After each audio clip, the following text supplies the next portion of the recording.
Winston's been in conflict with someone pretty much his whole life.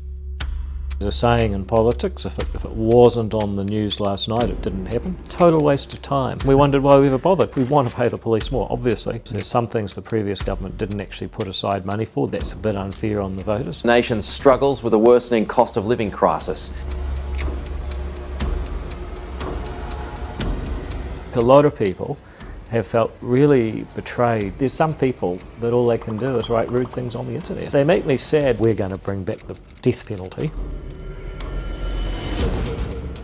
Welcome back to the show. This week's episode was actually filmed inside the Beehive, which is where the New Zealand government is. And I sat down with David Seymour. David Seymour is the leader of the ACT Party. He is also going to be our Deputy Prime Minister as of May next year. But I sat down with him prior to the elections to understand who he was as a person. So I wanted to sit down now that he is in government to find out what it's like, what the challenges are as a leader of our country, and where things are headed. I also got down into what his beliefs are around the Treaty of Waitangi Principles Bill. There's been a lot of division here in New Zealand over this, so I wanted to get to the bottom of that. And then, as a treat, at the very end, my little 7-year-old son is going to ask him some questions. And I do feel that it's a treat for the listener because it's so refreshing to hear from a 7-year-old as to what matters to them, what they want to know. And so he did pose a few questions for David. I hope you do enjoy it. And please do let me know if there's any other great leaders you would like me to interview. Enjoy the show. David, a huge welcome back to the Lead on Purpose podcast. Hey, look, thanks for having me back again. It's nice to get invited, but invited twice when they know what you like. That's really good. Well, last time we got you on the show, the listeners and viewers loved it. Yeah. And they felt like, well, we got to see a little bit behind the scenes and into the heart of who David really is. Now, last time we chatted, it was coming up to election time. Great success. You're in government now. We're sitting here in the Beehive. So what's it like to sit here? Is it much different than what it was before? What's the lay of the land? Yes and no. So like I probably said last time, each week I start with a blank piece of paper. I got 4 things I got to do. So Epsom first, because that's the people I represent. My neighbours sent me to Parliament, a great honour, and I'm grateful for them doing that again. And then I'm a parliamentarian, because it's an important institution. And then I'm a party leader, so I've got to lead the caucus and the staff and raise money and the party organisation, all that. So that's my first 3 things. And now I've got a 4th thing. Well, the 4th thing used to be actually personal, but anyway, that's a little squiggle at the bottom of the page. The 4th thing now is executive. So now I've got a couple of jobs. One is my particular portfolio, so regulation, part of education, part of health, part of justice, and it's a bit embarrassing, part of finance. So the one portfolio and 4 associate portfolios that I'm part of. And then also as a minister you participate in cabinet, so you're supposed to read every paper and show up ready to challenge the papers and policies being put before cabinet, right up to the point that you're prepared to go with the decision because you feel like you've had a say and you understand what's going on. So that's kind of that 4th job, 5 portfolios plus general cabinet minister that has been taken on. And I guess in a way also the tempo of it has increased a bit because well, a few things have changed. One is that in the past, to some extent, our measure of success was, did we get on TV? Because there's a saying in politics, if it wasn't on the news last night, it didn't happen. Because there's still, despite all the dramas, there's still close to 1 million people watching the TV news at 6 o'clock. There's only about 3.5 million people that vote, so that's significant. Yeah. So we used to spend a lot of time saying, can we get on TV? Now you're much more likely to get on TV because you're part of the government and you're making decisions that affect people's lives. But also, when you think you're whispering, you're actually shouting. So you sort of got to dial it down a notch from when you're actually talking up to make sure that you're reported. 100%. And the way I look at this, the responsibility that sits on your shoulders and fellow leaders is huge. And the way that you form decisions, make decisions is critically important. What do you do when it comes to making decisions? Do you have a process when it comes to, hey, this is really big and a lot of people's lives are on the line or a lot of people's trajectory? Do you have things that you take into account or a way to make a decision? Yeah, look, I think all politicians ultimately have to find a balance between, first and foremost, the people they represent, because we're in a representative democracy. Secondly, their party, because that's the usual vessel through which people choose to vote for you. So if they voted ACT because they wanted lower taxes, and then we go and say, well, actually, we're going to give you higher taxes, then that's a bit unfair on the voters. And then finally, yourself. And that's more relevant in some cases. So when we did the assisted dying or euthanasia legislation, I think most MPs were mainly making the decision on their own conscience. Some were affected by their party, and some were actually listening to what the people they represented say, which I always recommend. But on different issues, there's a different balance between what are the people that elected you want, what does your party organisation want, and that's a proxy for voter representation, and then what's important to you and sort of values. So, for example, if the other government said, well, we're going to bring back the death penalty, I just say, look, I don't care what anyone else thinks, I'm just not going to support the idea that the state can go and execute people as a punishment. I'm not going to let it happen. So, depending on what you're doing, you're sort of thinking about those three factors. And then I guess also you've got to come back to public policy. So, if I claim to know anything about anything, it's basic microeconomics, public policy, what's the role of government, how should government intervene, when. So that sort of intellectual framework's quite important. And I think if you follow those three things and have good policy mind underneath it, you should be okay. Makes sense. And this idea of coalition government, we all sit on the outside and we have our view of it, and there's commentators. What's it like? What is the true essence of a coalition government? How are you finding it? Well, what you got to remember is that there's a lot of common incentive, that everyone has one thing in common: they want the government to work. Because if it doesn't, then you're back to an almost unprecedented snap election, in which we don't normally have in New Zealand, and you don't get to achieve the things that you promised the people that gave you the ticket to be there in the first place, i.e. the voters. So that's a very powerful driver. The second thing is that most of the people involved in different ways are pretty used to working in challenging situations. So, I mean, Winston's been in conflict with someone pretty much his whole life, as far as I can tell. Chris has worked in corporate America, and I've brought together a coalition of voters and a party that really started underwater and is now relatively successful as far as New Zealand parties go. So you've got a common driver. You've got people who, for different reasons, are kind of used to doing what they need to do to make a coalition work. But probably the biggest thing that unites us is we've just got really, really serious headwinds. So like you look at this budget we face, massively lower tax take because the economy's slowing, massively bigger costs because there's some things the previous government didn't actually put aside money for. They sort of, nunch in a wig, said, yeah, we'll keep funding your medicines, but they didn't put the money aside. And then there's massively rising prices for everything. For we want to pay the police more, obviously, but we also know that there's inflation in the nurses, and they could go off to Australia, and the teachers, and you put those together, you're suddenly dealing with nearly 150,000 people that you've got to pay. So we're facing inflation, fiscal cliffs, and a soft economy. We've got to hang together to make this thing work and balance a budget at all. 100%. And, is the solution bringing in a lot of consultants to do that, or do you think we've got the nous and the know-how here?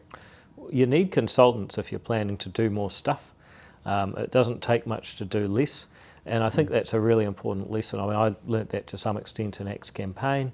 I think government should be learning this lesson through its deficits and its expenditure. Oftentimes I have a conversation, because I'm part of the budget team, and that people will say, well, we're not quite sure if we can save money there this year, maybe we could review it for next year. I say, here's another idea. If you don't know, let's just stop. And if anyone misses it, we can fund it again next year. Yeah, because chances are no one will miss it, and we wondered why we ever bothered. Now, what some people do is get a consultant in and do a massive study, and what else could we do, and how could it be different? Total waste of time. So you don't need consultants to do less. 100%. And David, when I see how you lead, I see someone who is very strong in values and willing to stand up and be counted.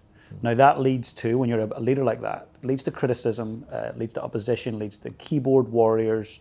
How do you personally, David the human, not David the leader, but David the human, deal with vitriolic people, nastiness? How do you compartmentalize that? Well, they make me sad, but not for the reason you might think. I don't know how you deal with a group of people out there who just don't really have the ability to think, see another point of view, empathise. The loss is really theirs, because there's a whole world out there, and it's really interesting. Some people are doing some cool stuff, and there's differences of view, and for the most part we're getting on and doing pretty well. I mean, people are living twice as long as they were 200 years ago. Well, that's basically the summary of what have we got for the last 200 years. Everyone gets an extra life. It's amazing. Yeah, I mean, I'm just going into my second life now. Actually, I just turned 40. Congrats. Yeah, thanks. And yet there's some people that all they can do is write rude things on the internet. I mean, far out. It is very sad. Yeah. So I don't know how you reach those people or what you do about them. But other than feeling very sorry for them, it doesn't worry me hugely, to be honest. And we need that. We need leaders that can have not a thick skin, but they can certainly go, hey, I see it, but I'm not going to engage in it. Well, a huge, enormous advantage that I'm right and they're wrong. Yeah. That's very powerful. 100%. Definitely. Now, the Treaty of Waitangi Principles Bill has been controversial for lots of people. For the person that's watching or listening right now that doesn't really understand what it's all about, why are you passionate about it? Well, first and foremost, I'm passionate about the fact that we live in this just flicker in human history, just a few hundred years, and sadly only in a minority of countries, where the basic idea that men and women are equal, we don't care about your religion, we don't care about your sexuality, we don't care about your race. You get a basic package of rights that no one can take away from you. That's very special. And I think a lot of people probably assume that's normal because it's all they've known in their lifetime. But actually, most people in most of history, and even most of people on the planet today, don't really have that. Yeah. So it's certainly something that is worth understanding and really putting up in lights as being important.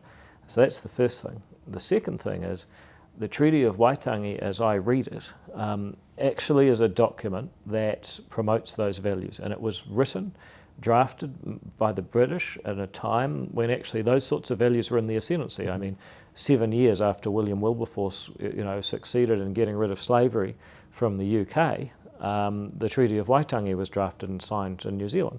So it was that period in British history where human rights were very much in. Now, the treaty itself, if you read it, says that the Crown has kawanatanga, or the right to govern. It says that all New Zealanders, and this is a critical word, all New Zealanders have tino rangatiratanga, or the right to self-determine and live as they want to live in their communities with their villages and their property, their language and so on. And it also says that we all have ngā tikanga katoa ritetahi, the same rights and duties. So it's basically a document that says you've got one government, you have a right to live and flourish in self-chosen ways, and you're all equal. It's a wonderful basis for a country. Where it gets interesting is that second part, tira rangatiratanga, in the second article, all New Zealanders was interpreted as being all New Zealanders in 1840, which was basically meant Maori. Yep. A whole lot of people arrived since then, and they're somehow not included in tino rangatiratanga. Therefore, they're not in partnership with the Crown. Therefore, they have a different set of rights over a whole lot of things. Who goes on government boards, who can have a say over resource management decisions, who gets to be part of the co-management of certain public sector institutions. The Human Rights Commission said we've got to have a Maori and a non-Maori because we're in partnership. And I just think that interpretation of the treaty as applying tiro rangatiratanga only to some has actually been hugely divisive. I mean, the Maori Health Authority, another classic example, effectively have a separate parallel healthcare system. I think that's wrong. So these are some of the issues we're grappling with. I think that if we're going to understand our treaty, as I think it should be understood, as giving all people, all New Zealanders today, including non-Maori, the right to live and self-determine and be in partnership with the Crown like everyone else, if we're going to do that, then we need to reject the interpretation that the courts have made in the last 40 years. And this is a critical point. You know, people will say, oh, you're trying to mess with the treaty. Well, I'm sorry, but the courts have been messing with the treaty for the last 40 years. What I'm proposing is to bring it back to first principles and give everybody a say. And that makes some people very angry because they hate the idea of ordinary people having a say. I mean, Chris Finlayson's a classic example. His life is an ongoing nightmare that someone, you know, less perfect or less educated might express an opinion in the public sphere. And sadly for him, it often happens. So, you know, we need to actually democratise this process of defining what the treaty means. And that's all it's about. And it goes back to that commitment to universal human rights. Which I don't think any human could argue with. We all want access to our basic human rights, and equality and equity is something I think we all fight for. I actually find it quite hard. You know, I came here almost 20 years ago from Northern Ireland, which obviously seen a lot of division in itself. I find it really hard to talk about the treaty here, and you know, because there is a lot of hey, you came, you're not from here, you don't have the right to have a voice on that. So I'm very curious about it, and I'm asking lots of people their thoughts because I want to form an opinion on that and be confident in delivering that. Well, and look, I mean, part of the purpose of the referendum on the treaty principles is that it actually legitimises, you know, ordinary people having a say. Because I think a lot of people have felt really betrayed in the last few years in particular, but this is not just the last Labor government. I mean, this is, you know, a long time. A lot of people feel betrayed that there's almost this kind of special area that they're not allowed into, even though it affects them because it influences every part of the government. Now, you know, I liken it to a time when, you know, instead of governments, the society was largely ruled by churches, and the priests would say, look, we're going to speak Latin, we've got these sacred scriptures that you're not allowed to. As a northerner, you've been fighting this your whole life. So, you know, 100%. Yeah, exactly. So, you know, there was a period when, you know, the ordinary people weren't allowed to discuss the scriptures or read the scriptures. Only the people who could speak Latin would do that. And then, of course, we had the Reformation, and now people can choose to be religious or not, and everyone's kind of happy.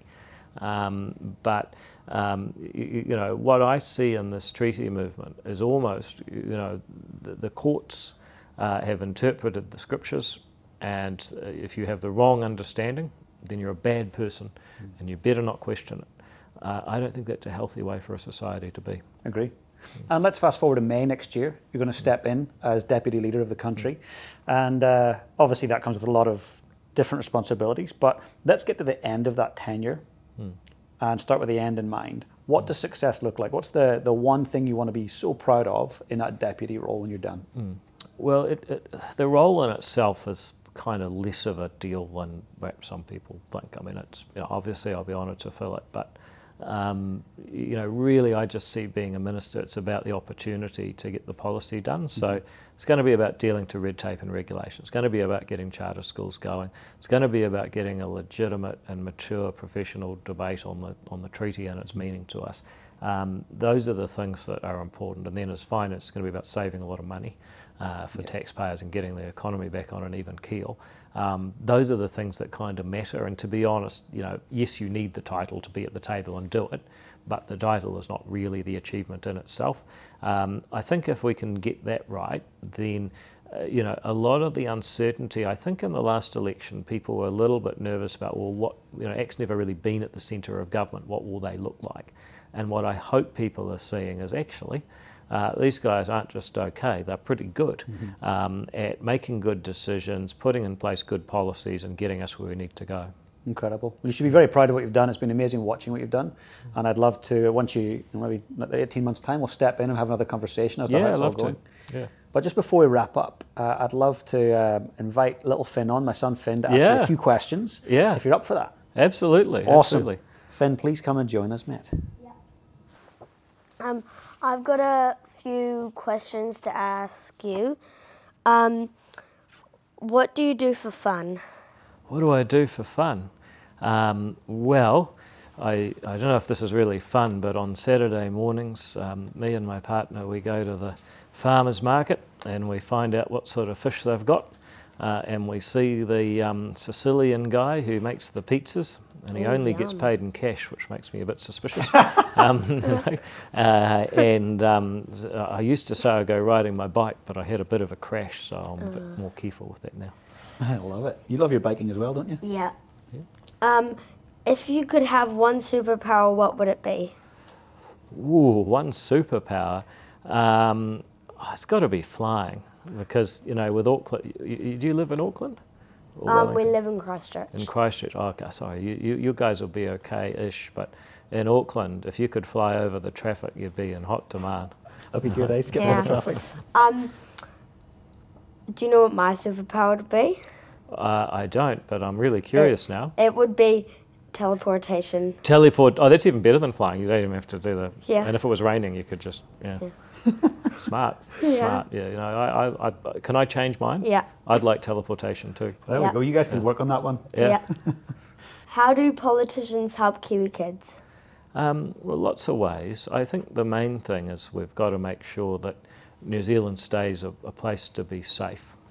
So we don't want to see people suffering any kind of violence. So we don't want people coming from overseas and invading the country like has happened in some countries in the past.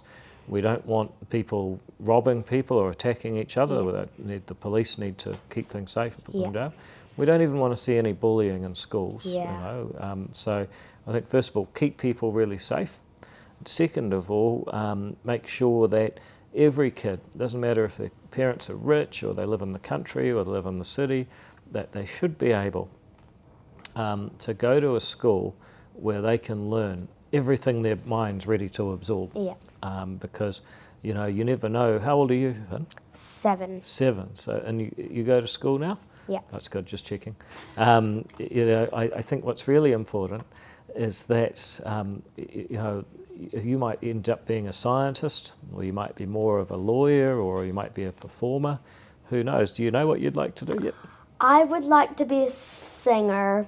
Yeah? And probably doing some dancing and some acting. No way. Well, and does your school, do you get to practice those things much? We do dancing every Wednesday, and in year 5 and 6 we can do choir. Oh yeah, I did some dancing once when you were a bit younger. You guys can swap dance moves. Yeah, I don't know if mine are probably a little bit R18, but, you know, but I think, you know, your question, so it's really important politicians, you know, most of the schools are run by the government, and it's really important that no matter if you're rich or poor or where you live, you can go to a place where you get to be the, you know, whatever your potential is, you reach that potential. Yeah. That's one thing that's really important for kids. Yeah. 100%. What was your favourite subject at school? Me? Oh, it's difficult. It was either maths or physics. You like maths? Yeah. Yeah. Probably Physics, actually. You don't do that until you get to about year 11, but it's a good subject. Really good subject. If you could change one thing about the world, what would it be and why? I think I would probably try to stop the amount of war that goes on. You know, I think about those people in Ukraine. I see, you know, people talk a lot about what's happening in Gaza. They often forget next door in Yemen they've had similar problems. You think about all these countries. You're wise, aren't you? You know these countries. Yeah. He's got some connection in Ukraine, some distant family in the Ukraine. Oh, really? Yeah. Well, you know, if we could stop that, would give us a lot of time to focus on more important things. Yeah. One last question, is it? Yeah. What is your favourite dinosaur? Oh, definitely the T-Rex. I like the T-Rex too. I tell you why, too. because I found out once when I was dancing that I actually have short arms, and every time I buy a jacket or a shirt, I have to get the place I buy it from. They charge me extra, to make the arms shorter. So, T-Rex arms? Yeah. So I actually like T-Rexes because I feel like we got something in common. I love it. What do you say? Thank you for your time. It's okay, Finn. Good on you. David, thank you so much for making time and best Not of a luck with worry. it all. Awesome. Yeah. Good. Cheers.